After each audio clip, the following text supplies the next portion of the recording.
Hello everyone, welcome to my YouTube channel. So here today we are continuing with protists. Now under protists we are going to be learning about what we call the phylum Sarcodina. So what is the phylum Sarcodina? So phylum Sarcodina are organisms that use what we call force feet. Now these force feet are now what we are going to refer to as Pseudopodia. So this structure is what we call Pseudopodia, this whole structure. So this is Pseudopodia, this is Pseudopodia. That's not the only thing that Sarcodina has. Sarcodina, for example, we are looking at Amoeba. Amoeba has got what we call food vacuole. We have the Ectoplasm, which is the outer covering. We have the Endoplasm, which is just the inner parts like that. Then we also have mostly these are the things that will be interested in: the nucleus, the nucleolus and the nucleus, the contractile vacuole, the cell membrane like that.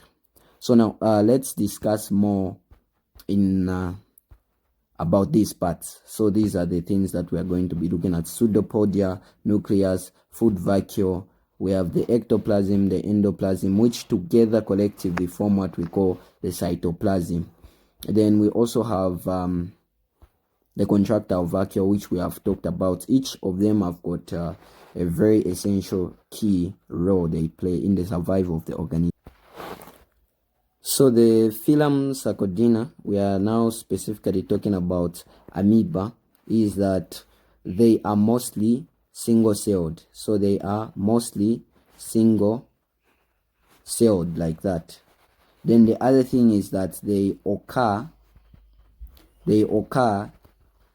in fresh water. So this is water that has got little amounts of salts. Now this is important in one of the key roles that we are going to be defining. So now remember, they move by using Pseudopodia. Pseudopodia is the Pseudopodia, which is the force foot. So generally Pseudopodia are leg-like structures. Now let's discuss more about it. So amoeba has got this layer which we are going to call ectoplasm. So this layer is called ectoplasm. Let's use another diagram.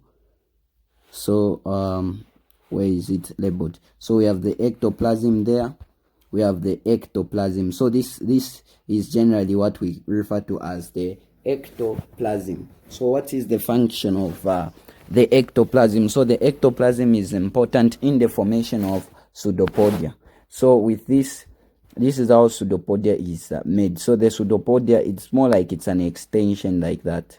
So the cell is able to extend depending on what it wants to achieve. So now what are the makeup of the ectoplasm? So the ectoplasm contains what we are going to call the actin filament. So the ectoplasm contains the actin filament. These actin filaments then help helps in what we call Pseudopodia formation. Pseudopodia then in turn is it is also helpful in feeding or engulfing particles. So what do we mean by this?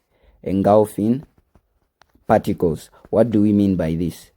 So as you can see from this other diagram, the Pseudopodia is made in such a way that we could have one Pseudopodia here, another Pseudopodia here. They can engulf the bacteria. When they engulf the bacteria, then they are able to form the food vacuole like that.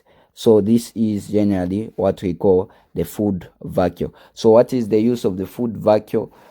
So the easy thing about this is it is used for digestion. We know what food is. Food vacuole is used for. It is used for digestion like that. So it is the actin structures, it is the actin structures in the Pseudopodia.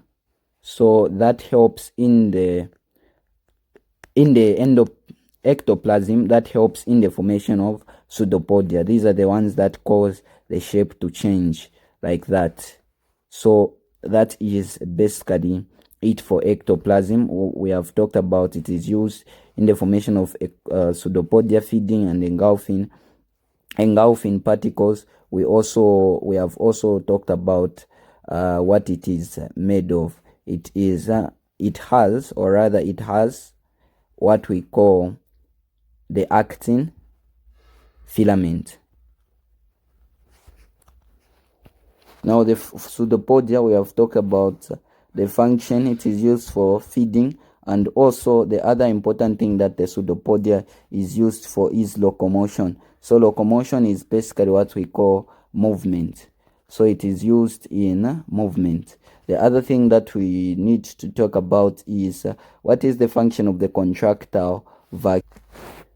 So contractile vacuole are used in what we call let me write it here. So contractile vacuole are used in maintenance, or rather in basically osmoregulation. Now, why is this important? So osmoregulation is the balance of water. Now, why is it important? So if you look at this, we said that they live in fresh water, meaning water that contains little salt or no salt at all. So that means to say the concentration in the vacuole is greater, so water will always be attracted. It will enter inside like that. So now, due to the fact that there is a lot of water entering, the contractile vacuole will be able to control the amount of water that stays in the cell. So that is the function. It is used in osmoregulation. So it will expel excess water. So it controls osmoregulation by expelling excess water. Likewise, when we look at our endoplasm, is it labeled here? It's not labeled here. So we have the endoplasm, which is the fluid part inside. So we can talk about the endoplasm as the fluid part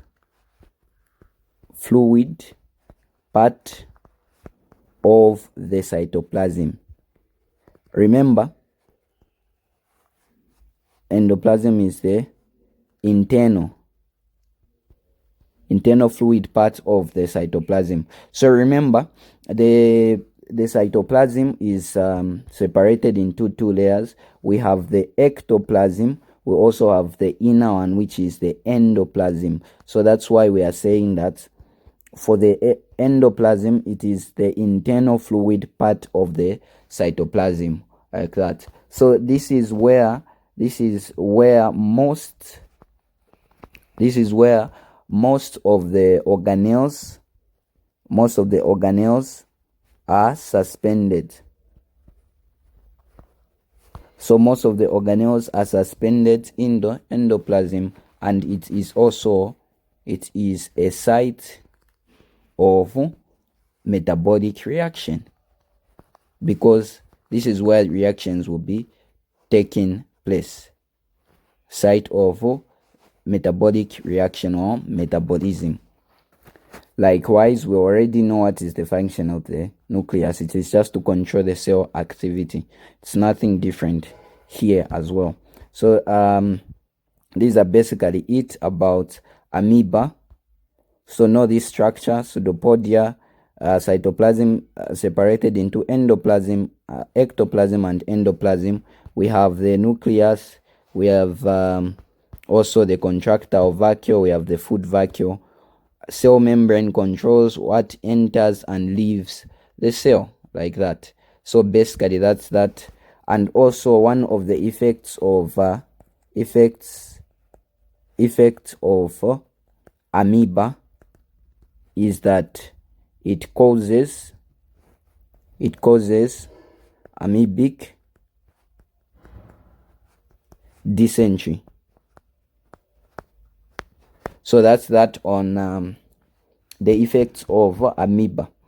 Thank you very much for watching. Hope you would like, subscribe and share for more. So this is a disease. See you in the next tutorial.